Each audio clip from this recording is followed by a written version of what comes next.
Welcome, dear listener, to another episode of the Guitar Nerds podcast. I am your host, Joe Branton, joined this week by Matt Knight. Hello, Mr. Joe Branton. Hello, Mr. Matt. Hello, dear listener. Welcome back. My goodness, we had a week off for my 40th birthday, but now we Still are recovering. back. I am still recovering. Oh, it was just so many different celebrations, and I'm still not done. Still not done. I'm off on a distillery tour of Ireland in July, Nice. so that is still more partying to go. But yes, thank you very much, dear listener, for bearing with us last week, taking a week off. It really just made it a bit easier for me as I was nursing a near permanent hangover. But fear not, Matt and I are back. This episode, what did we call this episode? We called it Out of the Ordinary Effects Pedals. And this is kind of inspired by the fact that in a few weeks, we've got a podcast coming up with Joel from Chase Bliss. I think we mentioned that before, maybe on a Patreon, didn't we, Matt? We were doing it. did, I believe. Yeah, I think so. But yeah, so we've got this podcast coming up, dear listener, with Joel. We're going to be talking all about Chase Bliss and all their pedals. And Joel sent us a bunch of their stuff ahead of that time. And we will have some sort of micro demos on this podcast about it. But it got us thinking, well, Matt suggested it, thinking about those effects pedals that don't fall into those normal categories. I mean, of course, there's a finite amount of types of effects, and I guess most of the Chase Bliss stuff counts as either modulation or delays, really, when you boil it down to to what they are. But nonetheless, they're very much dressed up as a different sort of thing, and you'd often use them in different ways. They're incredibly unique, and the application can be very different. And we're certainly not talking about regular choruses or vibratos. And that got us thinking about other effects, pedals that aren't fuzzes, overdrives, normal choruses, delays, reverbs, pedals that can really give you a signature sound on your board, something very different, something that you can be completely creative with, which inevitably is also going to mean it's less applicable. Like, you can put a chorus in just about anywhere. But it's tricky, I guess, when you've had more experience, or as you gain more experience from playing guitar and using more effects. I don't know about you, Jay, but I always tend to go back to the same things depending on the type of pedal I've plugged in. Like a fuzz pedal or a certain type of fuzz pedal is always going to make me do X, or on a delay, I'm always going to try this, or you always have like go-to settings. Yeah, absolutely. And I was very much thinking about, and we'll talk about it in full when it's finished, but sort of putting a new board together and just kind of going, what can I put on here that's not a delay, not a reverb, not a fuzz, not an overdrive? I mean, everything is colors of that type of effect. Of course. There's no new effect, as it were, but something that's not just a digital delay. Well, exactly. It's nice to have germanium fuzz. Yeah, exactly. It's nice to have some other flavors. And certainly, I think you'll find this, dear listener, me and Matt find this, that you tend to get your favorites. After you've been playing guitar for as long as we all have, it's lovely and fun to build new boards, but really the drive pedal or type of drive you're going to want. Yeah, absolutely. You have a favorite delay by this point. So it's nice to find things that are a little bit different, a little bit unique, that maybe make you play differently or do something you wouldn't normally do, give you another option for a weird middle eight, or, I mean, all of Matt's music it's one big middle eight. So, absolutely. One really long middle eight where you hold in one chord, you're vamping on that, no time signature changes, very basic. But I think it's just something I always come back to and always talk about him because him, both of them are legends, but Juan and Nick Reinhardt always very much a kind of, they always just got something different out of pedals, and I think very much a kind of inspiration for that kind of thing and a signature sound. And there's so much out there of sort of digging around over the weekend and last week, and there's so much out there that does something unique now. And we talked about Chase Bliss almost going to the kind of point where they're more like plugins than they are effects, in the fact that you kind of I mean, they are. The Lost Sea is also Well, I mean, they available are as a literally, plugin. yeah, plugins. So I think we should talk about that, but we've also got some other new things and to talk about as well before that, Joe, because I've got like one new thing which we talked about very briefly, and then I look on this and you've got like 4 new things. Ugh, yeah. Although My I think we sell-off talked is about not one going of them well. already, but I think so. I maybe couldn't not. remember because it was like 2 weeks ago. So I think we probably talked about the Rigby bass that I got, my birthday yellow bass. one. The yellow bass. It's vintage white. We've spoken about that a bit, and I haven't done any sound samples yet. Yes, that is a bass that I'm very excited about. But we're going to talk about a couple of other things that we've got. We want to talk about Zona guitars a bit this week as well, dear listener. But yeah, before then, Matt and me can take sort of one thing each that we've got that's new. I purchased from Johnny Dibble. He was selling his Guild M85 bass. That's right, Matt. I can see Matt going for his keyboard there to find out what on earth a Guild M85 bass is. Dear listener, I thoroughly recommend you looking it up as well, because it is a very bizarre, wonderful instrument, a reissue of something that Guild used to make, but it's such a strange instrument to be part of the current line. Current, as far as I can tell, it's certainly on Guild's website, although very hard to get hold of, and prices vary massively on the pre-owned market because of that.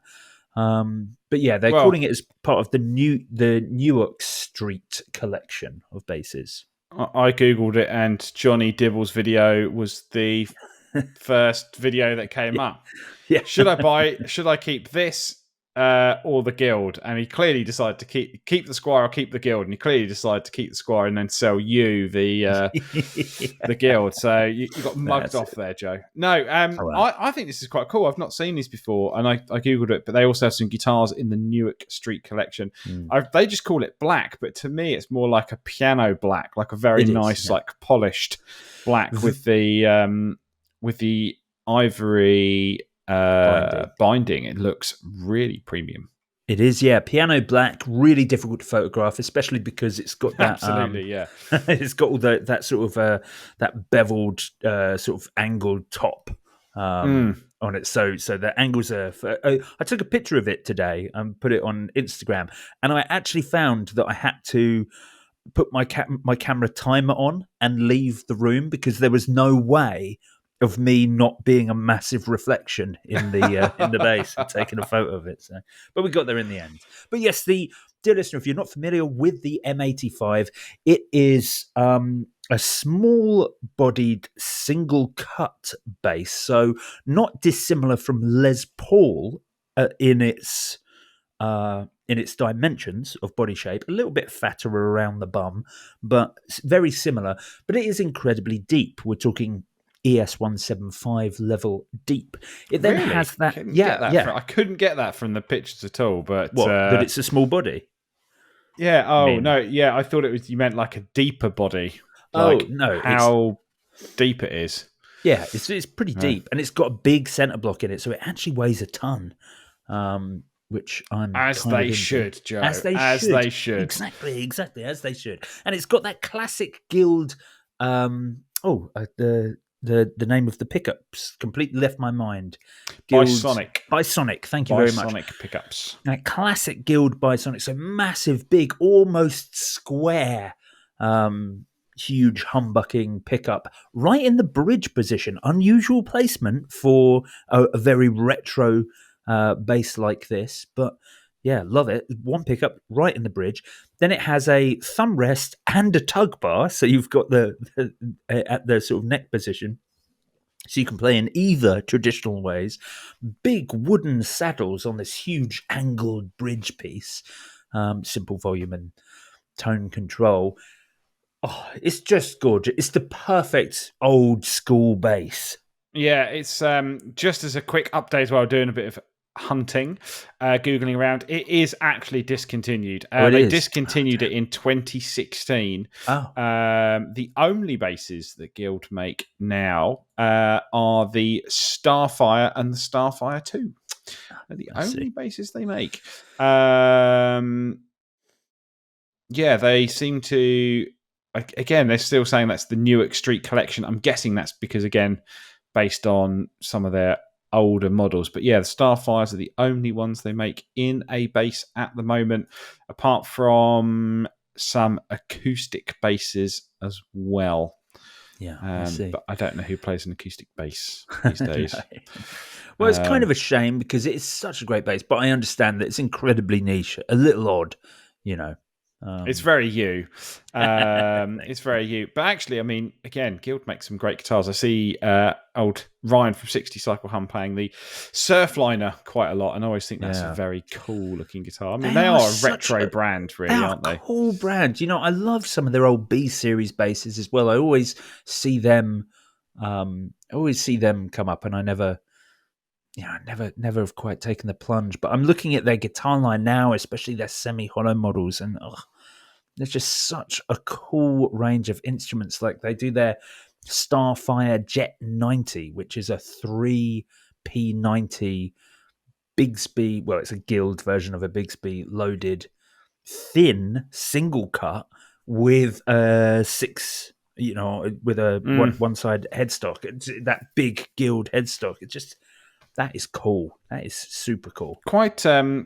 Just looking around as well, couple of used electrics out there in the guitar world, really reasonable price. There's a Surfliner in White Sage for £300. There's another one in Catalina Blue for $245. That seems like an absolute bargain. Wow, for that is an guitar. Incredible still.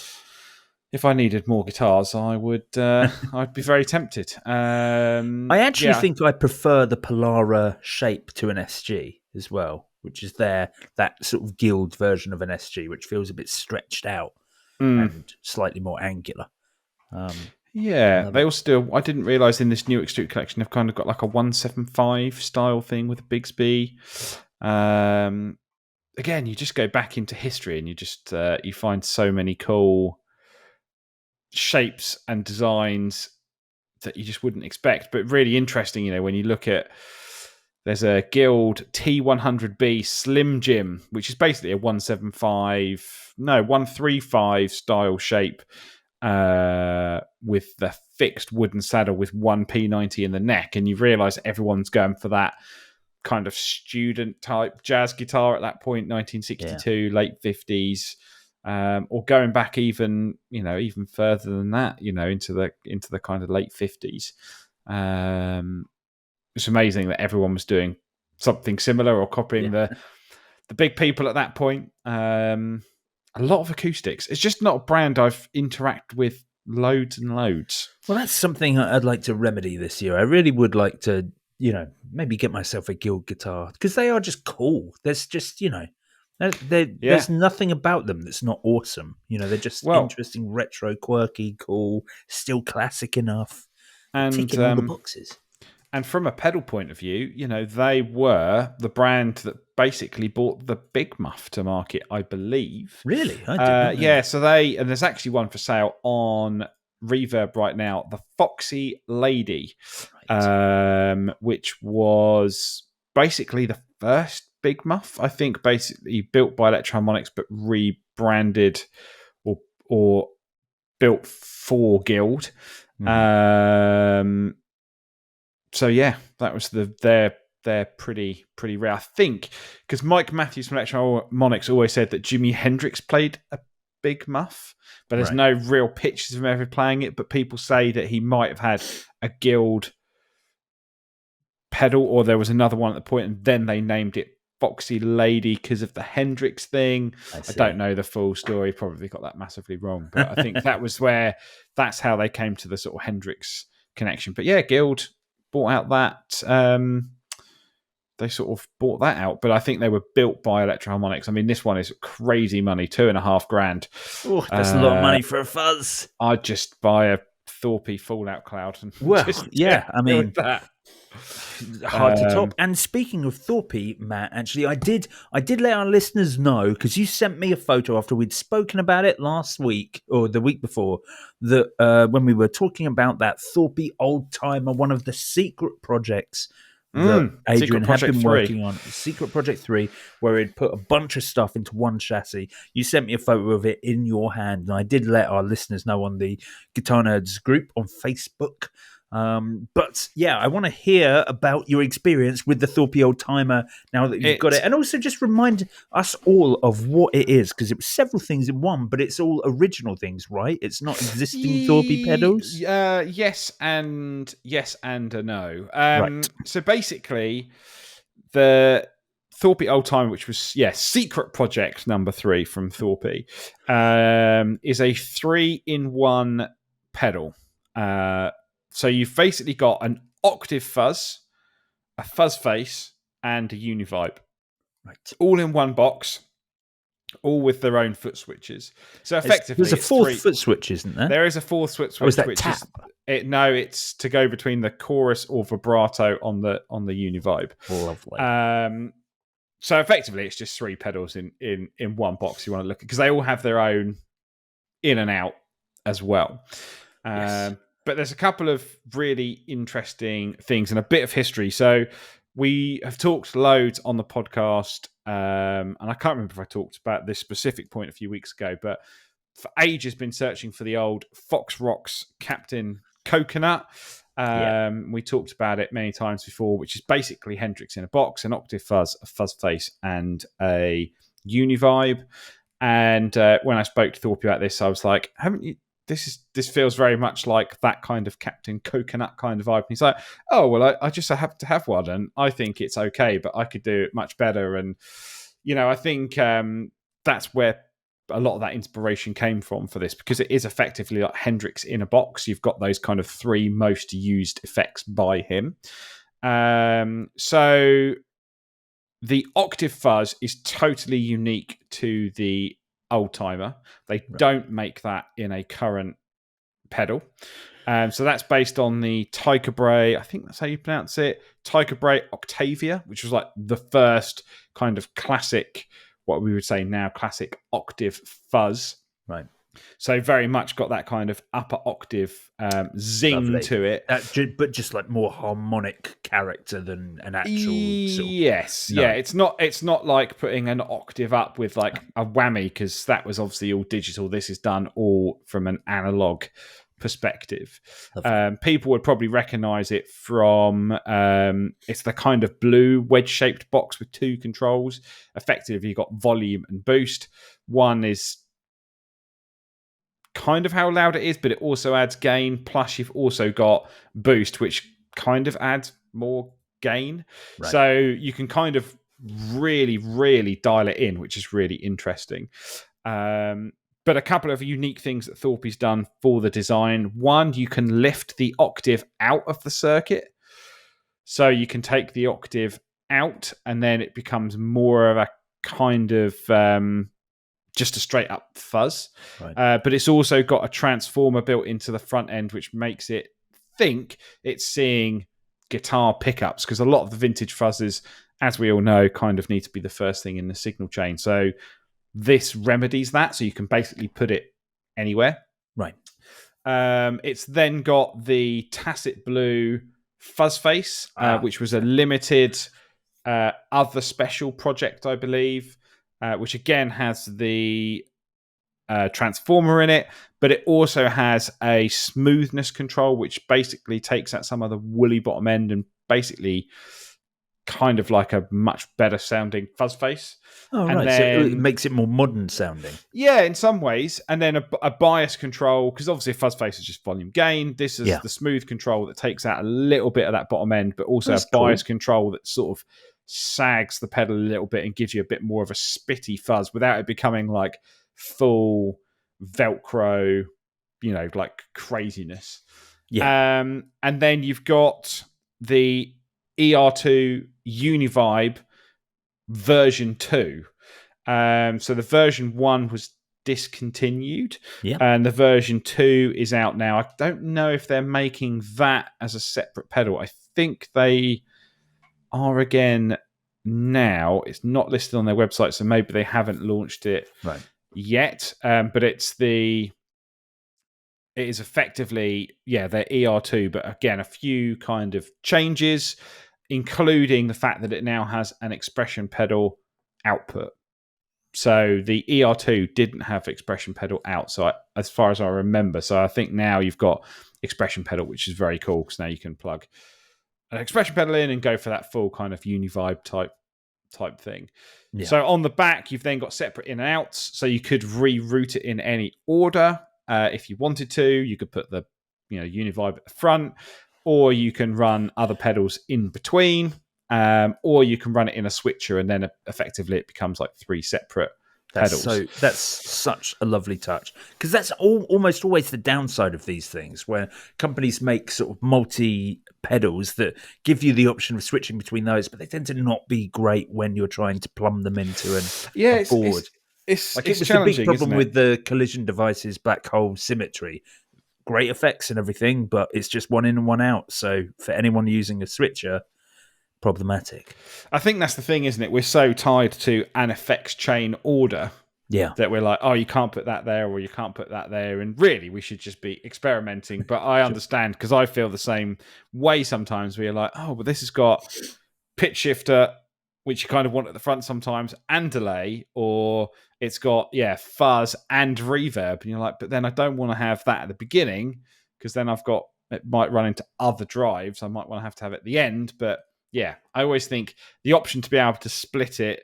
And the thing is, you don't need to run a patch cable between each one. They're normaled internally. So you basically plug in and plug out, and then they're all connected, which is very great. That's really lovely touch. Because I remember, I can't remember. I'm going to pop on the website and double check. But when the Dane first came out and how much we loved the Dane, I said the biggest thing was that I'd want the boost and the drive separate. And obviously they made the heavy water, which was their like 2-in-1. But I don't know with the Dane Mark II. I've had a feeling, and I might be wrong here, that you could separate.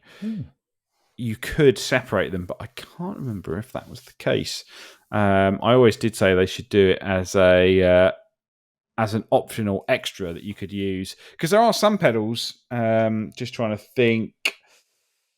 The Keeley, that pedal show pedal, I can't remember what it was called now. The Mick and Dan drive. Yeah. You could then separate. You could use.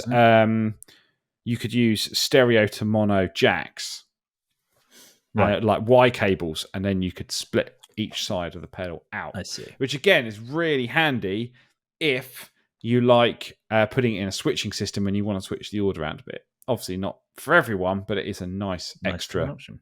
Touch. But it's a great pedal. I've really, really been enjoying it. The Univibe's incredible. I don't think I tried the ER2. I don't think we had one when they first came out. Right. Love the fuzz face, and the octave fuzz is cool. Takes a little while to dial in the octave fuzz. I know it's only 2 controls for me, or for everyone, but just for the sounds that I want, I'm just really going, where do I want it? And then if you stack all 3, it just sounds ridiculous. But that's where the fun is. And I noticed you committed it to your board already as well. Oh, it was always going to go on. I knew it was going to be amazing. And the problem is that when we'll talk about, I guess maybe we'll talk about this when I've kind of built a little bit more of the board, and I sort of put it as an idea for today, and then it sort of morphed into this, try something different. But when you get to a point, I'm certainly at a point now where every pedal on my board is always the same. Whenever I build a new board, I'm like, I'm going to build a new board. I'm like, I just want to go back to the same pedals because I love them so much. So I just want one pedal board that's just like, these are the pedals that I'm always going to use, and these are the sounds that I always want. And then I've sort of just got a knockabout pedal board that I've been experimenting with, which is how I came up with sort of what I wanted to talk about today, really. Yeah. Well, I mean, it looks like an incredibly cool torpedo pedal. How many were made? Was it 750, 250? They are making 100. Oh, 100. 100 in batches of 20. Wow. I believe, I think mine's number 11. Oh, that's awesome. And then they're also doing a few limited edition Finnish ones, which I think were only available for a certain time. It's $750, but bear in mind British you get 3. you're getting 3 Thorpe pedals Yeah. in that. 3 Thorpe pedals you can't buy individually. So you are getting some very, very fancy. Very fancy Thorpe pedals in that. So It's definitely extreme. worth picking up. But yeah, limited to 100 pieces or 10 pieces of a limited edition finish. I was just trying to see. I saw an article about it, and I can't remember what they said, but. Yeah, very cool indeed. Love it. Basically, Hendrix in a box. I just wish I could play like Jimi Hendrix. Yeah, well, I believe in you, Matt. You'll get there. I'll get there.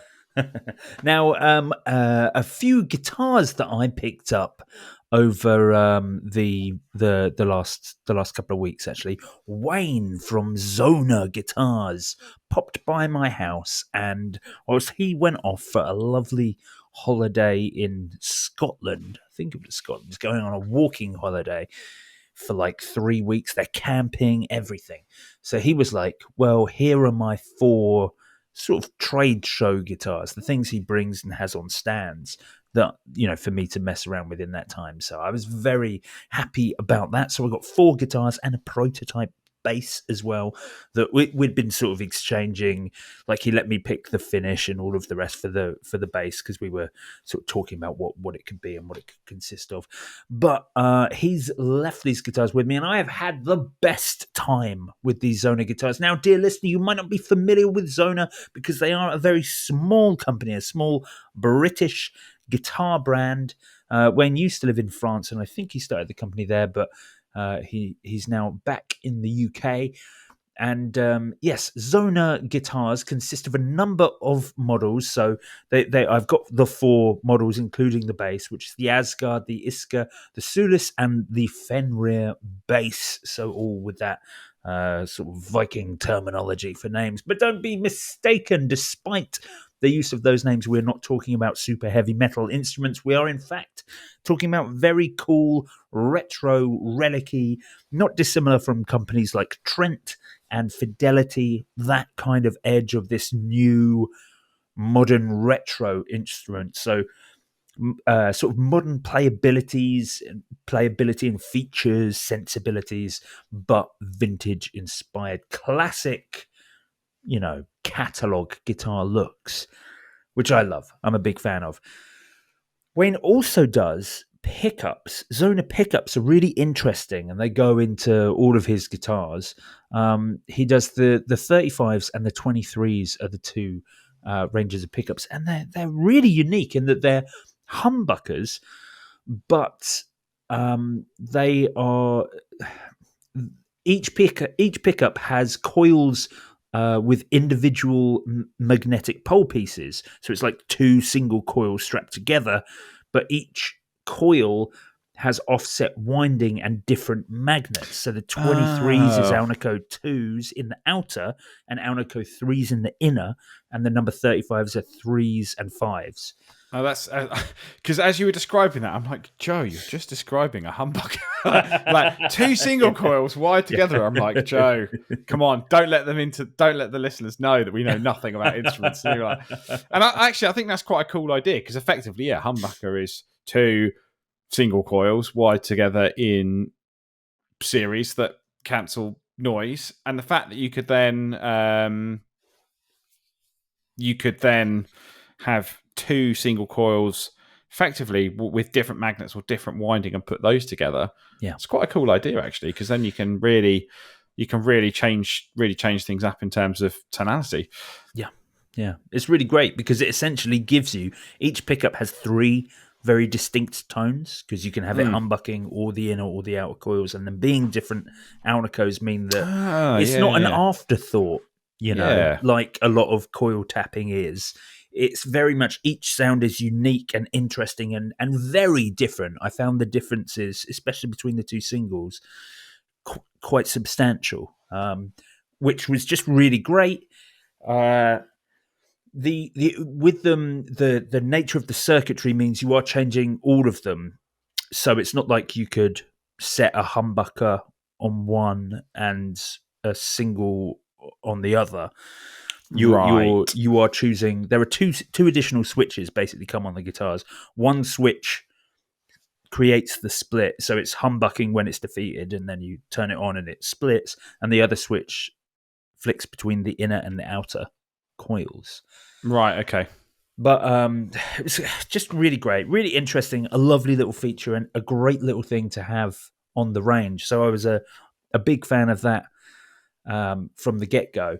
I expected to be to just care about the bass, because I really like the bass. The bass is where I met Wayne at the Brighton Guitar Show last year, because he had an original prototype for his Fenrir bass that weighed a ton, because Wayne loves to use English woods, you see.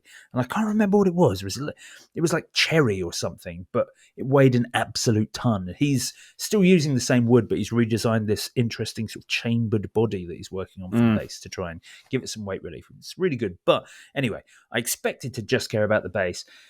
And I've got one of each of the models. The Iska is absolutely one of the best guitars I've had my hands on in years. It's just flawlessly brilliant. The Iska is his semi-hollow model, so it's got this super cool Z for Zona F-hole, which just looks really brilliant.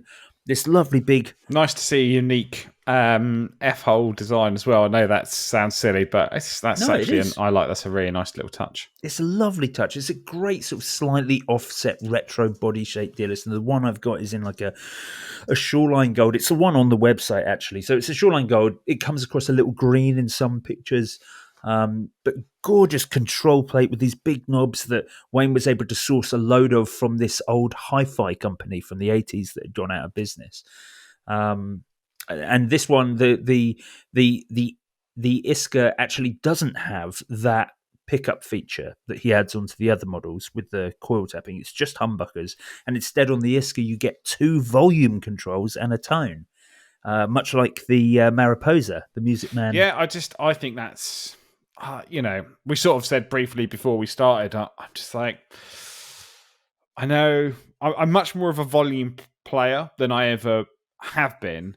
But I just basically never touch the tone, because I just always want it full up, and I'll just do everything else with the volume control, unless something is particularly bright. But don't set my amp up that way. So I think the idea of 2 volume controls, because then if you've got a 3-way switch and you're going between, bridge, you can have the volume up full, neck, you can have the volume rolled down. It's almost like you can flick easier between 2 sounds. Yeah. And I prefer that to then trying to do... to try and do it with just 1 volume and a tone control. So I think that's a nice touch as well. It's a lovely touch. I think I especially love this instrument. It sounds fantastic. Like a really thick, deep neck on this one as well. Like really chunky, substantial on the way. Obviously, it's a custom shop, dear listener, so you get whatever you want. But I really liked that he'd made this model with like a really substantial sort of hand oiled finish on the back of the neck. Just gorgeous. Like a really just great range of instruments. There's another feature actually that he adds onto some of his models. Just having a look to see if there's an example of it.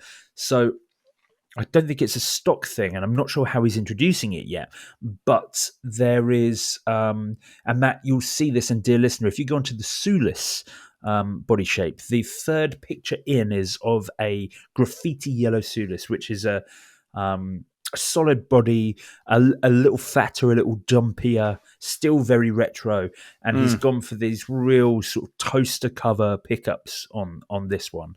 Now on the control cavity, you get your 3-way selector, then you've got volume and tone are the first 2 controls, then you have the third control down, so it's got the 2 switches as well, which allow you to do all the pickup shenanigans. But the third switch down is a push pull switch. So when it's up, it's not doing anything. When you press it in, it gives you on a rotary control a 20 decibel boost.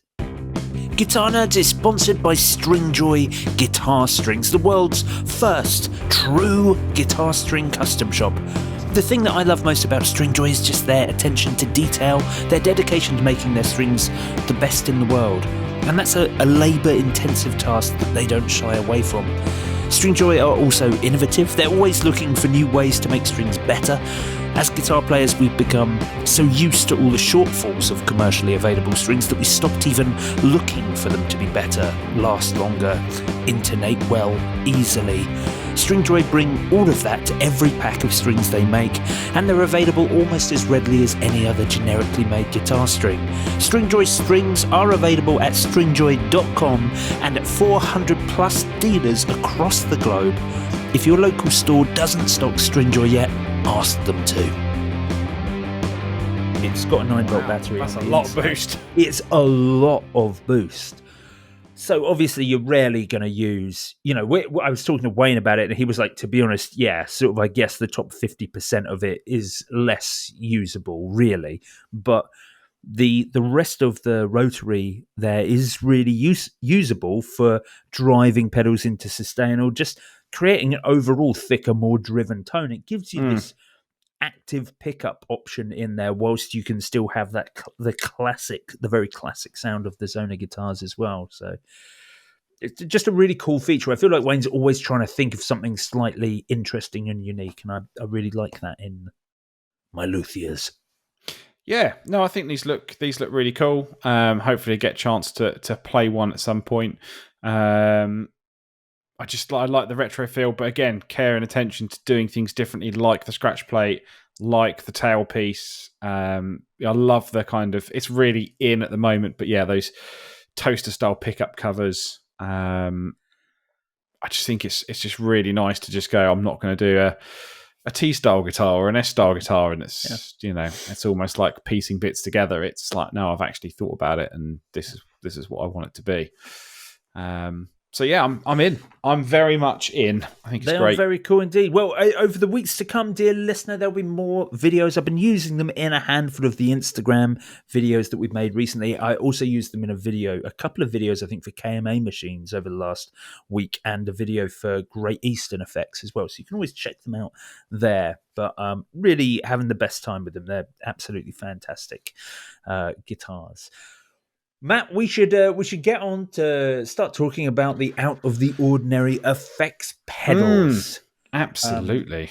So this is like we said, dear listener, inspired by Chase Bliss and the fact that they just make such odd, unusual pedals that are very difficult to pigeonhole into one thing or another. Yeah. But I guess we were going to talk about our favorite, with that regard, talking about some of our favorite pedals that are beyond the realms of it's sort of I guess it sort of came from me in a sense that I'm putting a board together, and maybe I'll send you a picture, Joe. You can post it on the Facebook group for reference for people who are on there.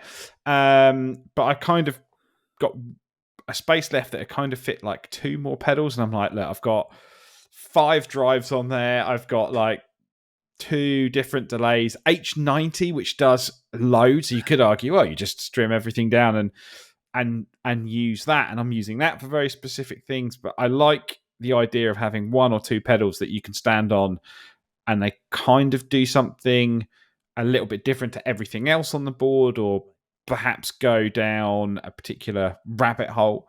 And where I am now, as I sort of build my studio, I've got 2 massive, like 60-litre clear plastic tubs just filled with guitar pedals, which sounds, horrible to people that might only have a couple. But yeah, collected a fair few of my time. And actually, the good thing is what I've been doing is going out to the garage and then picking up 3 or 4 at a time and then plugging them in, not on the pedal board, and just experimenting.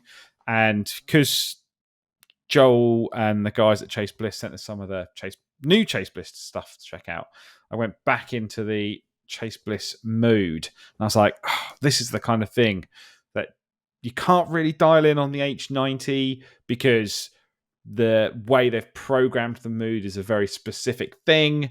You can't really get it unless you combine elements of lots of other effects and you're specifically trying to create that one thing. So to me, that's the kind of idea that spurred it on. And then I started thinking about all these other pedals and going, oh yeah, I've got this and I've got this and could try and use this. So I thought maybe picking out a few of our favourites, Joe, that we would stick on a pedal board if you've got a space and you've already got 5 drives and 3 delays and a wah pedal. Yeah, sure.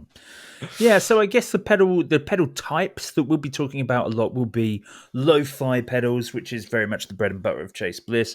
But I also think like synth style pedals, they tend to, I know they're sort of almost fuzz, but they tend to be a little weirder and wackier. Those sorts of things. And it's always like ambient pedals that manage to do something a little different. They're always great as well. Those seem to be the 3 categories that everything I was thinking of, came under. Yeah. But yeah, do you want to start, Matt? Pick one of yours. Well, I briefly mentioned the mood, and I think that for me that is one of my favourites. It was on my board a lot, and I think I'm really interested to try. We've got the Mood Mark II that added a lot of new features, but the Mood for me, they're starting to pop up secondhand. They're relatively cheap compared to other secondhand Chase Bliss pedals that are out there, but effectively the Mood is half old blood noise and half Drolo effects.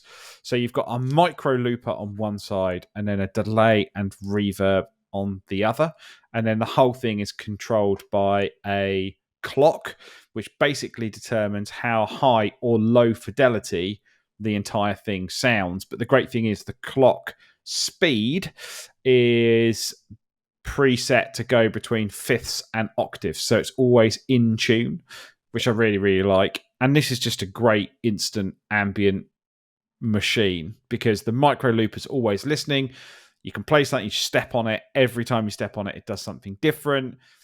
But actually, when you break it down, you've got 2 controls for delay and reverb and 2 controls for a micro looper with 1 general mix control. Don't worry about the dip switches on the back. You can literally just control on the front and just kind of dial in a few sounds. For me, this is the one that I wouldn't say started it all, but it was kind of the Chase Bliss pedal that felt like it propelled them into something totally to where they are now. Yeah. And one of the most accessible from the kind of weirder series of effects that they now do.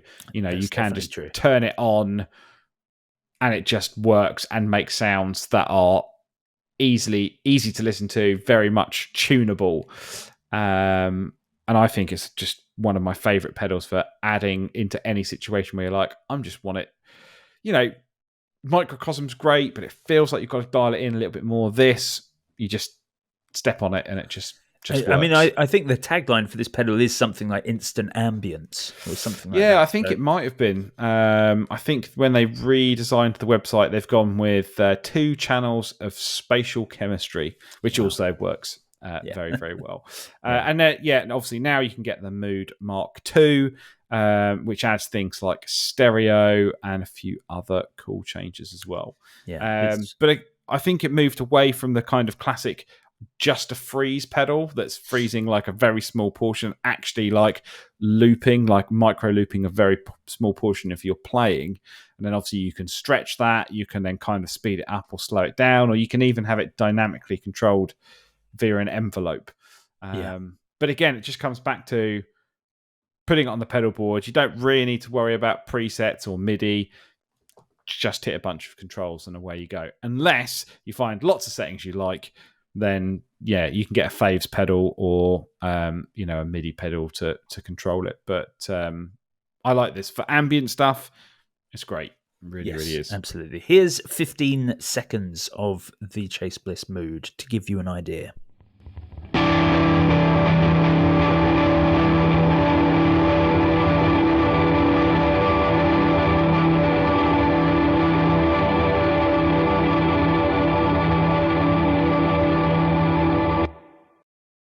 There you go. There's a very basic version of what it does, but it's such a brilliant, ridiculous pedal. Yes, I love it. It's great. It is. I'm very much looking forward to diving into the Mark II for sure. It is great. Now, a pedal that I really love for just bringing crazy tones to things that you wouldn't necessarily think of. It's kind of synth pedals. I really like a synth pedal that does something a little bit off the beaten track, and a synth pedal that, as we were talking about them earlier on, that Nick Reinhardt managed to make incredibly musical, which maybe gets slightly underrated these days, is the Meris Enzo. I am a big fan of it because it will do predictable synth stuff, but it can do these really outrageous, crazy synth tones as well. I like that it's all rotary controlled.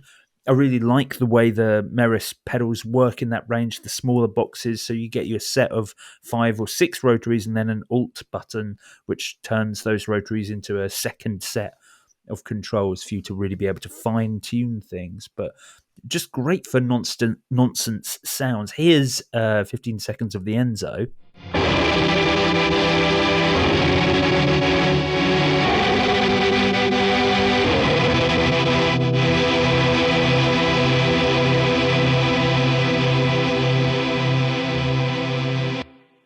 Just brilliant craziness, really super usable. See, weirdness. that just sounds like I think most guitar players, when they get a synth pedal, they want it to sound like a synth with that kind of fifths type vibe straight away, and I'm like, that just does it. Do you know what I mean? Yeah. And I still think Nick Reinhardt was a great user of that and to great effect. So very cool pedal. Something I haven't really thought about for a very long time. It came out quite a while ago now. It was early. I think it was kind of before synth pedals really got. I feel like when the Keeley Synth 1 came out, which of course Nick Reinhardt actually also has a signature model version of, and then we had the Boss. You released that big box SY. Well, I mean, a lot of this was even before the SY200 and SY1. Yeah. I meant the big ones box. we just had the ones that you basically needed to have a special pickup for. Yeah, you're probably right. So it's and I feel like synth effects for guitar have come on a long way. I think things like Helix, especially HX Stomp, have made synth sounds really accessible to people as well. So maybe the Enzo almost gets forgotten a little bit, but it's actually wonderful, really easy to control. No screen, dear listener, which is always makes a pedal actually better to control. So the Enzo. It's funny, isn't it? Once you go down the route of a screen, you feel like you've got to dive into the controls almost. Yeah, exactly. I tell you what, with the Enzo, when I plugged it in, because I was doing like 10-second samples of like 10 pedals today, and I just plugged it in, I didn't like the rotary controls were wherever they had been knocked by my hand when I took it out of the big tub of pedals in my garage and brought it up here and plugged it in. And I just, sort of strummed it out. I was like, oh no, yeah, that's it. Easy. Exactly. Easy. Yeah. Very cool though. I hadn't thought about that pedal for a long time, but actually it's a very, very good sounding little synth pedal. And if you want to expand it, they do a little remote control for it as well. I think you can plug a little remote into it. Has it got MIDI? I can't remember. Is it MIDI? I definitely know you can have the foot controller, and that gave you like 4 presets.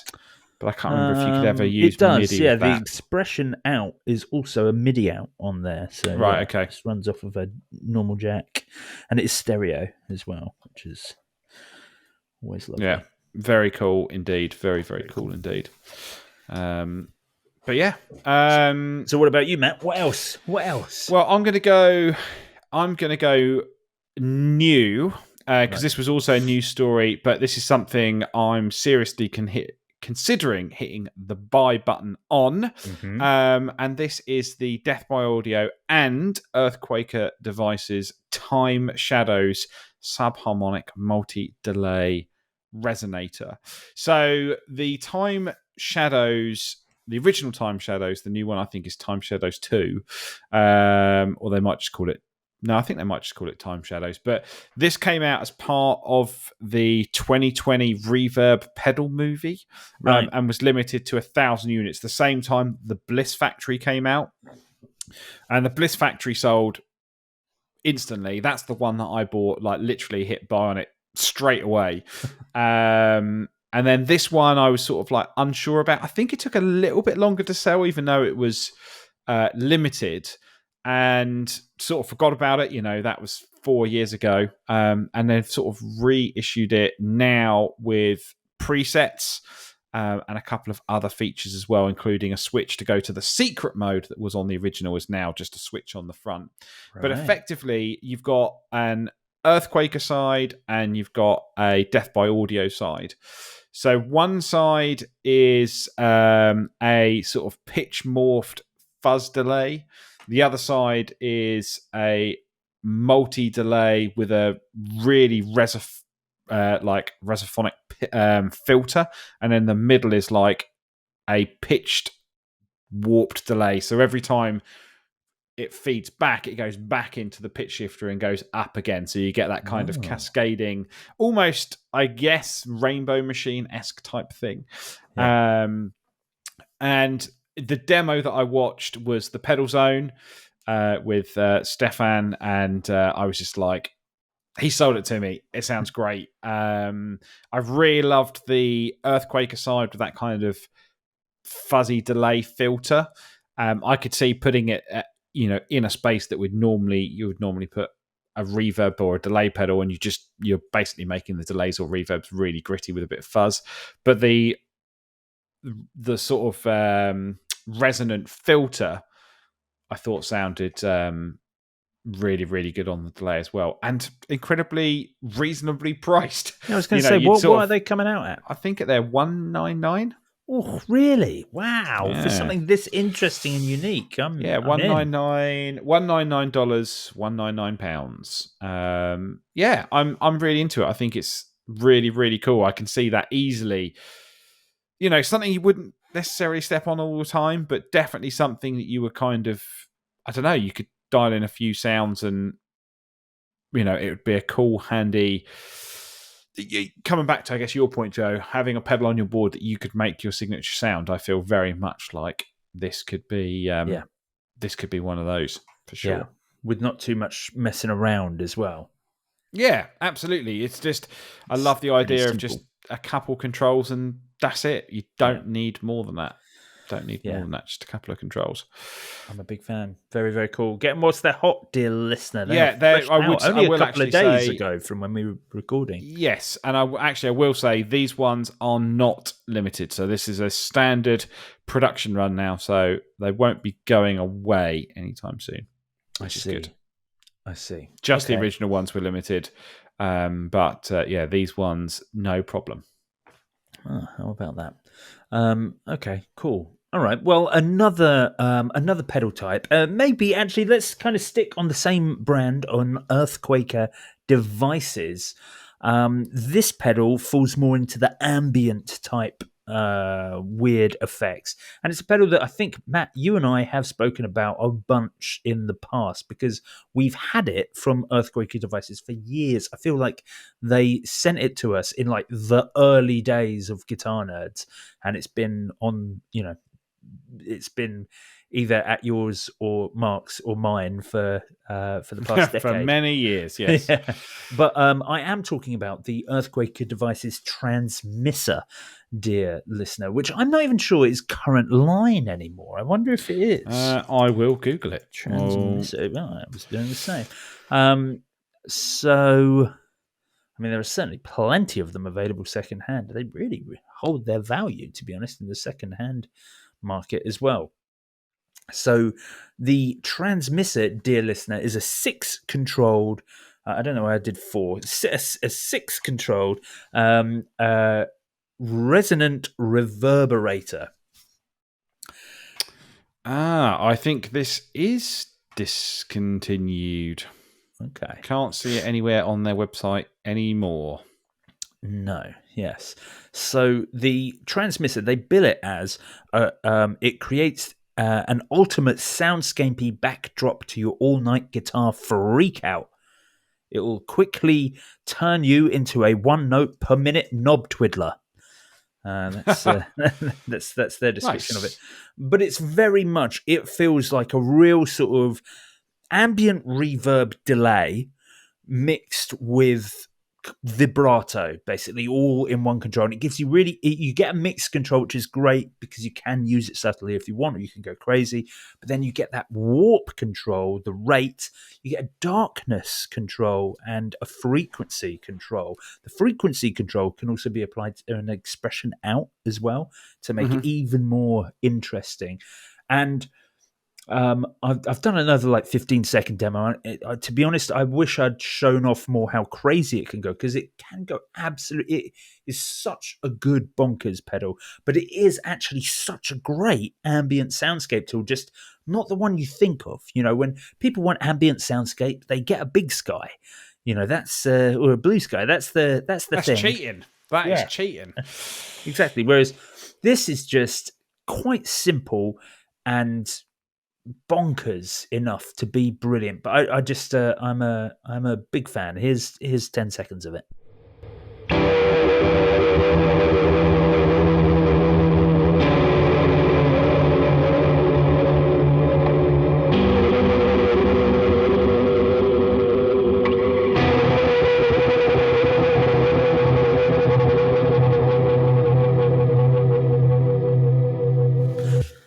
But you can really hear that frequency control being used to make a really pokey mid-focused sort of. It drives the tails of your delay. Of course, if you're running into the front end of an amp, which I was, I just love it for being something a bit weird, a bit different, crazy, aggressive, wobbly reverb. Yeah. Absolutely, I think that resonant filter just makes whenever I've got a Moog filter, and it's like getting into resonance where they sort of almost self-oscillate. It just does something that so difficult to get out of other normal pedals. So when people like build that in, certainly in for delays and reverbs, and it's almost on the verge of feedback, but it also means when you move the tone control, it's kind of really extreme. You can really feel that sweep, it just makes reverbs and delays sound really, really good. Yeah, exactly. Well, there you go. A discontinued pedal, dear listener. Still really holding its value on the second-hand market. Seems like it goes for around 200 squid, and I'm not selling you mine. Yeah, I didn't realise they were discontinued. I guess, what are we up with? But have we got time for one more, Joe? Should we pick one more? You can do one more quickly, and then we're going to continue over on the Patreon. Yeah. So I guess I will finish with another. Let's finish with another discontinued one, and then we'll talk about all the ones you should buy on the Patreon. Actually, I think this is discontinued. Maybe it's not. I thought it was. But the Old Blood Noise Minim, which is their delay, reverb, tremolo, and reverse effect. I don't think it is discontinued. It was. I think used to have a different name, didn't it? It did have another name. Yes, you're right. So the minimum. No, you can basically. You've got a reverb and a delay, which you can kind of dial in. You can dial in independently, but they're always sort of blended together unless you take one of them out of the mix completely. You can then have it in reverse in either order alongside a tremolo. And I was messing around with it the other day, and the reverb is absolutely superb. Really hidden gem of a reverb. I think a lot of people wouldn't necessarily just buy it as a reverb, but as an ambient pedal, there's so much to it. There really is so much to it.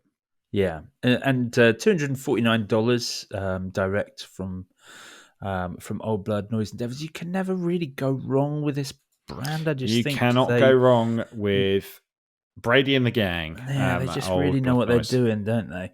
It's simple. Again, just rotary controls. The fact that you can change the order on the front just by a switch, blend, delay, time, feedback, reverb, modulation, and decay. Like all. Dead simple, obvious, easy to use controls. Yes, it was just super easy to just dial in a good sound and just mess around with it, and that's what I liked about it. There was no kind of, I don't get me wrong, I love to dive into a menu and all that sort of stuff, but actually this was just really, really nice for not that, but literally just turning it on. It's like it sounds great straight out of the box. Yeah, very cool. Very cool indeed. Now, that does bring us up to time, dear listener, on this week's episode of the Guitar Nerds podcast. Matt and I are going to continue over on Patreon, patreon.com/Guitar Nerds. Do join us there, dear listener. There are several tiers that you can get involved in and become a Patreon member of Guitar Nerds and help us continue to make this wonderful podcast 11 years in or whatever we are. Nonetheless, I'm going to thank all of our top tier Patreon supporters right now because they are the best ones. So thank you very much to Stefan Carlson, Rocket Rob Patterson, Phil Sadler, Marcus Deluxe, Suresh, Dorsonic Pickups, Anton Fryant, Barry Gresbick, Steve Davis, John Conaway, Yogi the Guitarist, Ty Allen, Kyle Harris, Sean Hughes, Andy Hoffler, Eric Hemmer, Jeffrey Wax, Dan Pilver, Brian Einsler, Dylan Griffiths, Mark Hizau Kadawaki, Eric File, Peter Pesce, Chris Franklin, Andy Manley, Joe Puttick, Blake Wyland, Phil Radomski, Dave Lee, Ross Edwards, Jason Wharton, James Dorr, Jake Gray, Derek Rich, Scott Kennedy, Steve Merkel, Abe Matthews, Christopher Loseth, Stephen Burke, Robin Smith, Kytopia the Band, Andy McKenzie, Brad Page, Rob Nordvik, Scott O'Brien, and of course, Moog Gravit. Thank you, one and all. Lovely. Lovely indeed. And yes, as I say, Matt and I are heading over to Patreon, dear listener. Join us there, and we'll be back next week with more of this guitar nerdery. Farewell. Goodbye.